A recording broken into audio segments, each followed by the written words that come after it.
selamat pagi anak-anak ibu semuanya. Pagi, Ibu. Gimana kabarnya, sehat? Sehat, Bu. Nah, gimana? Semangat belajar hari ini? Semangat, Bu. Semangat tapi jawabannya belum mas. Gimana semangat belajar hari ini? Semangat, Bu. Berarti sebelum kita mulai pembelajaran kita, alangkah baiknya kita berdoa. Ayo ketua kelas silakan pimpin doa.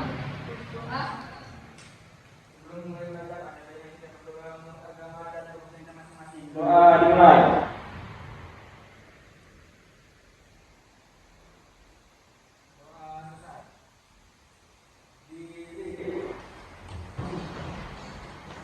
Mari Bu, salam.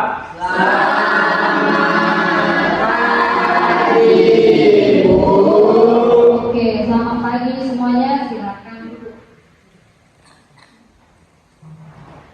Oke, baik, kita dulu ya. Atas nama Afri, Amir, Ayo Bu. Armando, Ayo Bu. Cani Maulita, Deca, Bu, Gabriel, Bu. Kasih, Kristiani, Leonardo, ya, kita akan menggunakannya.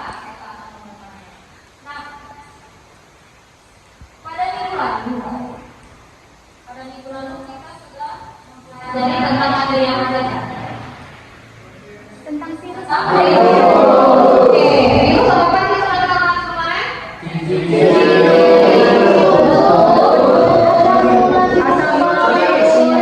Ciri, bentuk, struktur, dan asal mula protein. Nah, sekarang yang bertanya, menurut kalian, apakah virus itu mampu berevolusi di luar sel? Tidak? Oke, itu nanti kita bahas ya. Nah, sekarang apakah virus itu bisa menembus sel kulit? Oke, baik. Nah, sebelum kita lanjut pelajaran kita, nah, alangkah baiknya kita tahu dulu apa tujuan pembelajaran kita pada hari ini. Ya, tujuan pembelajaran kita yang pertama adalah menjelaskan proses perkembangbiakan atau replikasi pada virus. Boleh kalian lihat. Yang kedua, menguraikan proses sikluslitik dan lisogenik. Yang ketiga, menganalisis persamaan dan perbedaan sikluslitik dan lisogenik. Yang keempat, menganalisis kondisi terjadinya sikluslitik dan lisogenik. Oke, baik. Untuk keempat tujuan pelajaran ini, itu akan menampilkan video pembelajaran. Ketemu lagi dengan saya, Wendy Ningsih.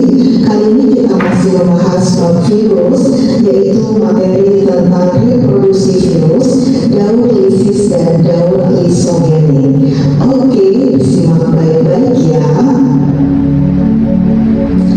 Reproduksi pada virus, yaitu virus berkembang biak dengan cara replikasi di dalam sel inang atau host. Energi untuk sintesis protein virus pada saat bereproduksi berasal dari sel inang atau host. Asam nukleat virus membawa informasi genetik untuk membentuk virus yang baru. Reproduksi virus ada dua macam, yaitu daur litik atau lisis dan daur lisogenik. Oke, kita bahas satu persatu ya. Yang pertama kita bahas adalah daur litik atau lisis. Coba kalian perhatikan gambar. Tahap awal adalah fase absorpsi, yaitu virus menempel pada sel inang atau host. Fase yang kedua adalah fase penetrasi, yaitu virus menginjeksikan materi genetik DNA atau Fase yang ketiga adalah fase sintesis, yaitu pembuatan salinan genom dan protein komponen virus. Fase yang keempat adalah fase pematangan, yaitu perakitan virion. Virion adalah partikel lengkap virus. Dan fase yang kelima adalah fase lisis atau litik. Ini adalah ciri khas dari daun litik ya. Sel inang pecah dan virus baru keluar dari sel inang.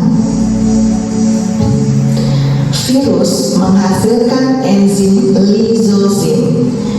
Enzim yang digunakan untuk merusak dinding sel inang. Ya, sama kita ketiga. Bagaimana virus corona menyerang tubuh kita?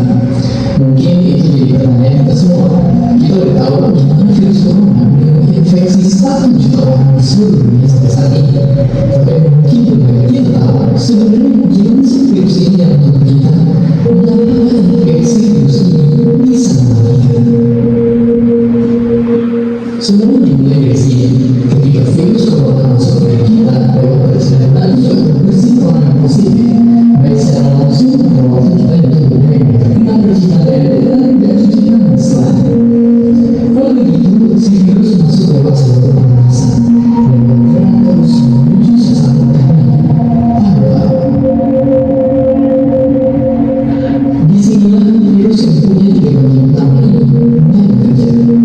Pertama-tama, paku protein corona ini akan menempel di paru-paru dan lain, dan selnya hanya protein ini. Protein ACE2. Kalau tubuh kita ibarat rumah, virus corona itu tampok. ACE2 itu ibarat gagang pintu rumah kita. Begitu menempel, pelan tapi pasti virus ini akan mendorong masuk ke dalam sel kita. Dan begitu berhasil masuk, barulah aksi sebenarnya dimulai. Di fase ini, tubuh virus corona akan membuka dan saatnya ke kontak bebas. Dia akan inti sel sehat untuk mengikut sistem imun tubuh kita biar gak kena virusnya. Dan sekaligus membuat inti sel untuk memproduksi cikal bakal virus corona baru. Mungkin kita cuma memasukkan virus corona yang cuma sedikit, tapi dalam hitungan hari aja udah akan ada jutaan sampai miliaran virus corona baru bikin paru-paru kita dipenuhi oleh mereka. Tapi ternyata mimpi buruknya ada selanjutnya. Ya, ketika virus yang udah memenuhi paru-paru kita, sistem imun kita bakalan merespon ibarat polisi dan tentara yang meluncur ke tempat kejadian perkara. Tapi gimana gimana? Si virus corona jadi pemicu ulung yang bisa menghalangi sistem imun kita. Mereka bikin sistem imun menyerang membabi buta, termasuk menyerang sel-sel sehat kita. Mereka jadi nggak tahu mana kawan yang melawan dan perang jadi senjata makan tubuh. Buat sebagian besar kasus kejadian ini memang gak berlangsung lama, karena kalau sistem yang kita buat cuma yang bisa menang dari segala api virus corona. Tapi terkadang tubuh kita sedang lemah, dan kalau dari itu efeknya bisa parah. Kita bisa kena radang paru-paru akibat sel sehat di sini yang udah gak bisa nahan bakteri pneumonia. Malahan buat kasus yang kritis, bakteri ini gak berhenti di sana. Oke, nah dari kedua video tersebut, siapa yang bisa membuat suatu pernyataan atau menemukan suatu masalah? Ayo, boleh tunjuk tangan. Oke, sekarang berdiri. Mengapa saat COVID-19 ada yang diidentifikasi dan ada yang diidentifikasi?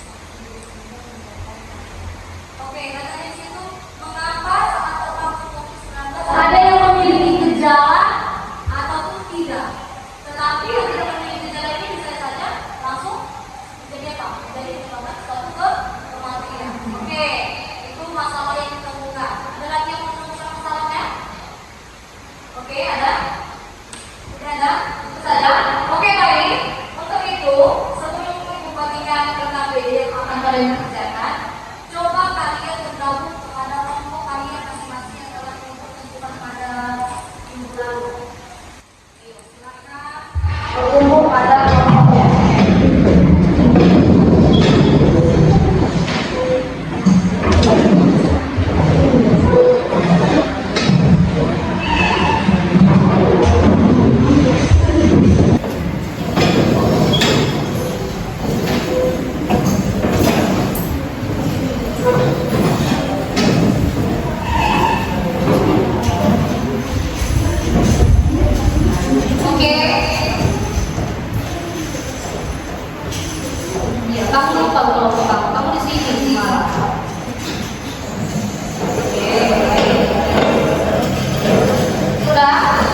kelompok 4.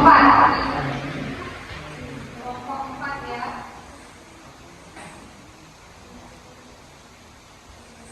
Kelompok 5. Oke, baik. Nah, coba kalian perhatikan di situ apa petunjuknya?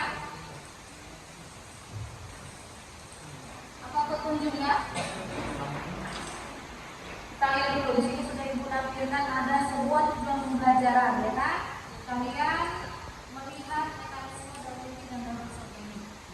Kemudian, nah dasar teorinya di sini ada, yaitu cara hidup virus itu dengan parasit optinya, ya. Untuk menambah sumber informasi kalian selain dari buku paket, kalian boleh mencari informasi lainnya dari handphone. Ya, jadi untuk kelompok 1 di sini pertanyaannya, kenapa virus COVID-19 ini dapat menular dengan cepat? Oke, sudah. Nah, untuk kelompok kedua boleh perhatikan masing-masing soalnya. Oke, kalau ada yang tidak paham boleh ditanyakan. Silakan berdiskusi.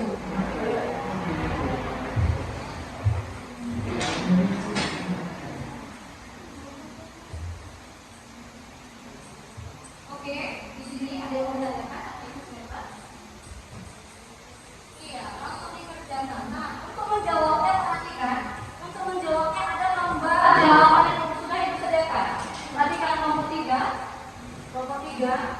Untuk jawabannya, ya untuk nomor yang lain di sini ada lembar jawaban yang harus kalian isi. Oke? Iya, baik.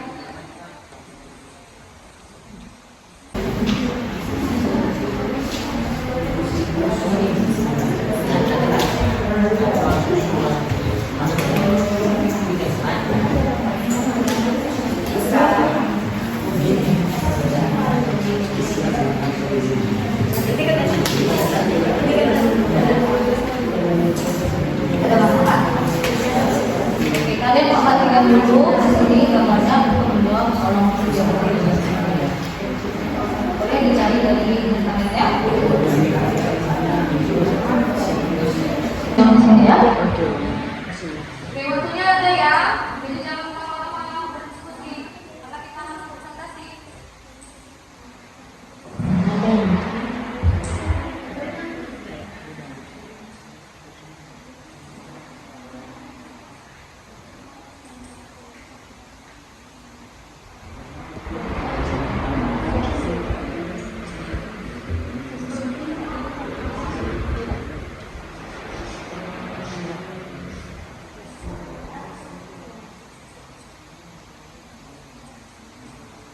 Gabriel aman? Oke, di sini Sulaiman aman?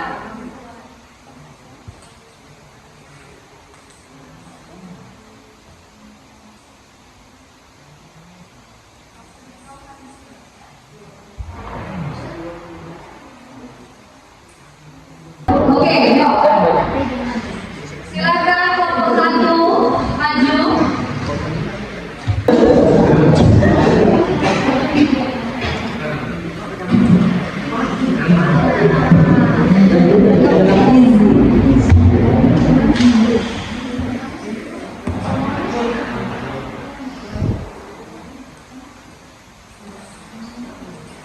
Selamat pagi teman-teman. Pagi. Kami dari kelompok 2 ingin mempresentasikan hasil diskusi kami. Saya Hamka dan teman saya. Saya Alif Habibie Ayadi.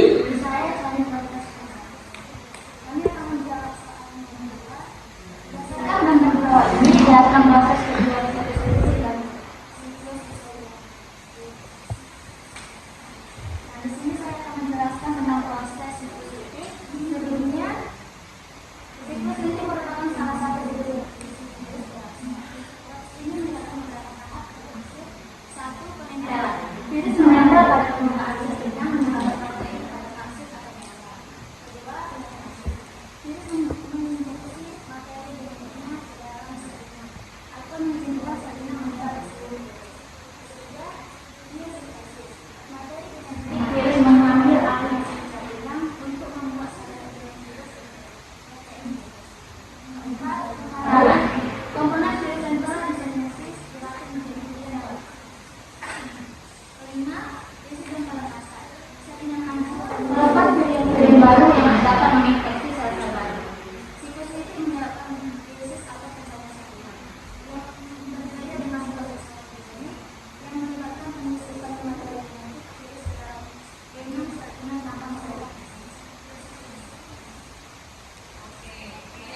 Ya, belum. Siklus isogenetik proses 1.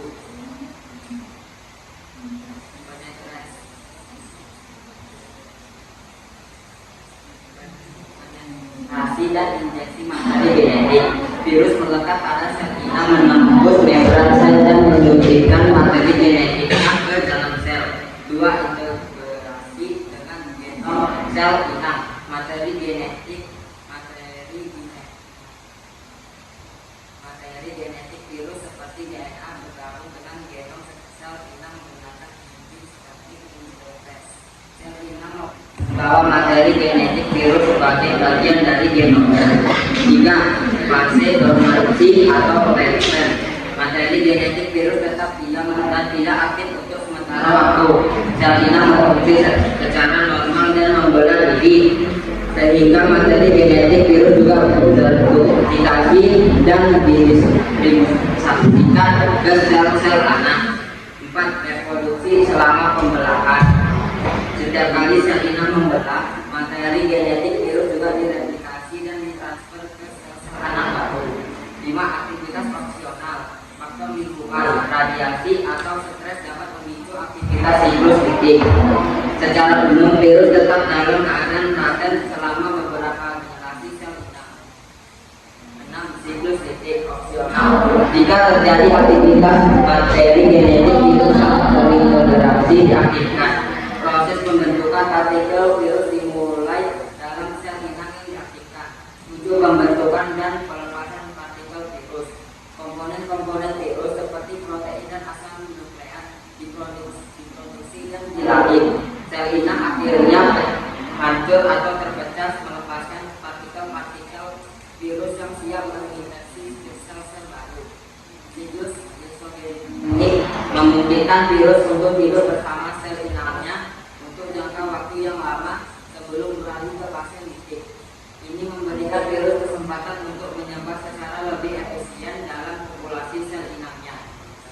Oke, bisa ditanggapi? Oke, kelompok 1 silakan. Pertama saya dari kelompok 1 yang bertanya, apa yang terjadi pada partikel virus saat siklus litik mencapai tahap lisis?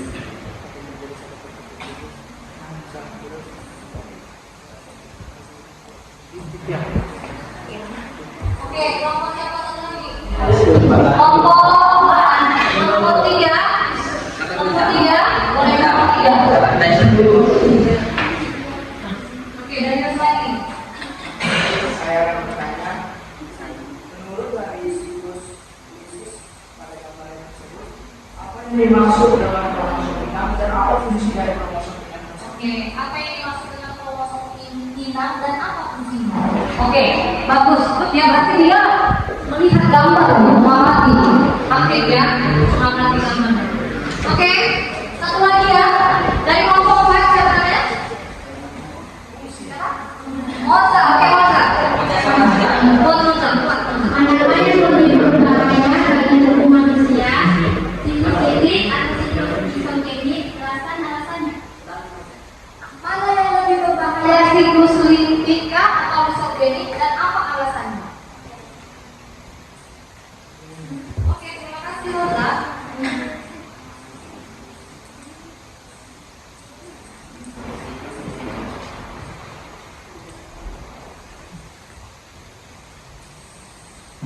Ayo, Gabriel. Kita jawab. Saya akan menjawab pertanyaan dari kelompok 3. Apa yang dimaksudkan dengan kromosom inang dan fungsinya?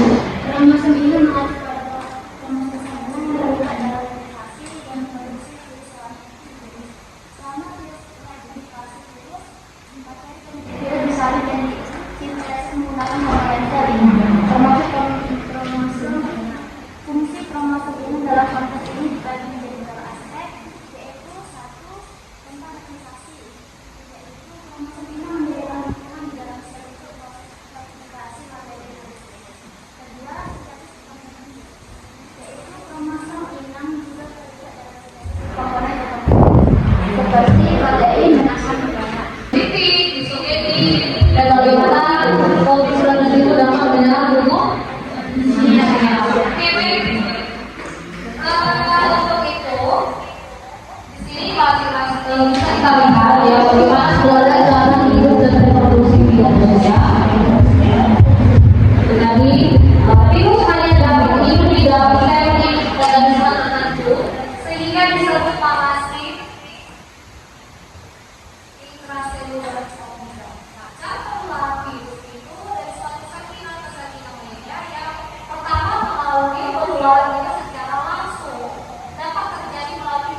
kedua, penularan virus secara tidak langsung terjadi melalui apa? Perantaraan vektor. Ya. Nah, ini tadi adalah tahapan reproduksi virus. Ya. Kita lihat si video menanyakan pada sel pinang. Yang kedua, bagian spesifiknya, ya kan? Yang ketiga, terjadi sintesis dan selanjutnya adalah tahap sintesis. Kita mau sintesis sel pinang dan keluar untuk menginfeksi sel lainnya. Nah, reproduksi virus itu signifikannya apa? Terjadi jika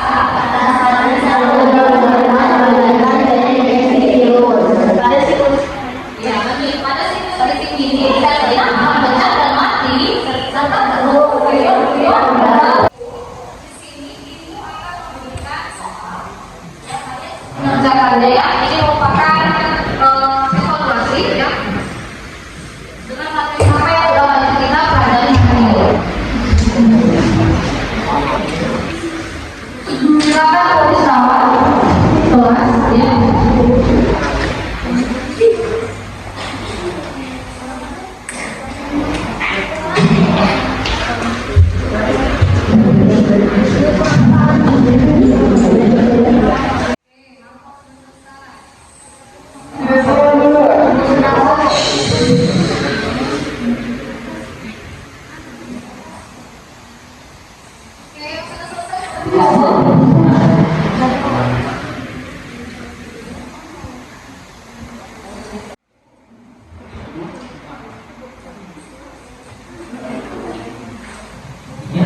Oke, baik. Ya, itu tadi adalah soal latihan dan apa yang sudah kita pelajari hari ini. Ya.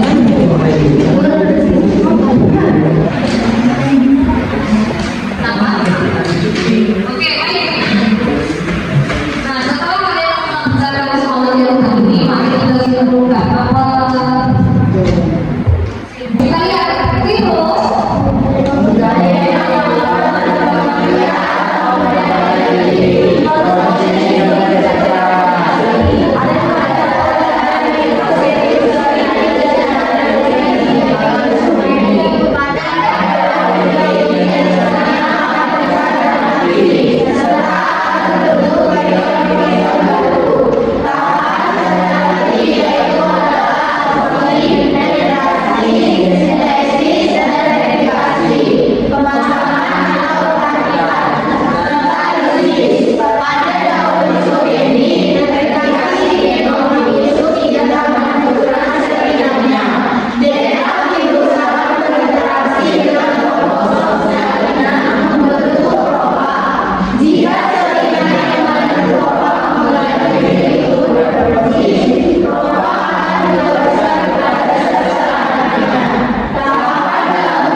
Oke, ya. Jadi kita lihat di sini reproduksi virus itu ada secara krisis dan secara histogenetik. Nah, di mana pada dalam virus di sel inang akan pecah dan mati serta akan terbentuk varian-varian baru. Nah, pada dalam histogenetik bagaimana aplikasi genomic tidak menghancurkan sel inangnya, tetapi virus akan berinteraksi dengan kromosom sel inang membentuk protoplasma.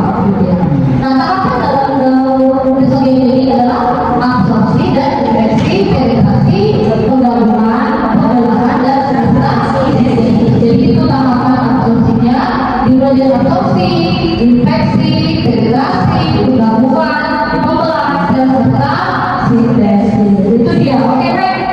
Nah, jadi itu mau tanya dulu pembelajaran hari ini. Bagaimana perasaan kalian pada pembelajaran hari ini? Senang kan? Oke, menyenangkan ya. Nah, apa yang kalian sukai pada pembelajaran hari ini? Bagaimana yang kalian pelajari? Jadi, pada materi ini sangat menarik untuk kita bahas. Untuk itu ada 10 materi yang harus kalian kerjakan, gitu ya. Jadi terkait dengan kegiatan pembelajaran tadi. Oke, boleh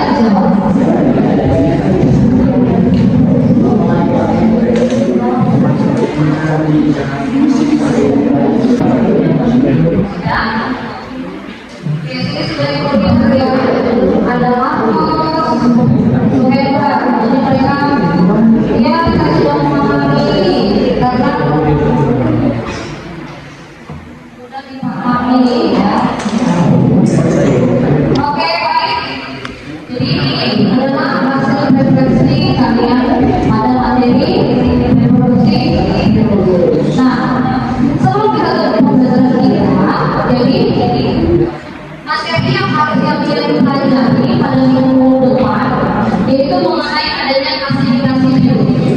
Ya, jadi ibu dulu sedikit apa yang mau kita bahas minggu depan. Jadi kalian semua nanti boleh membaca bukunya atau melihat dari sumber-sumber informasi yang lainnya. Nah, minggu depan kita membahas tentang klasifikasi virus. Apakah itu yang mau kita bahas minggu depan? Boleh kalian sendiri.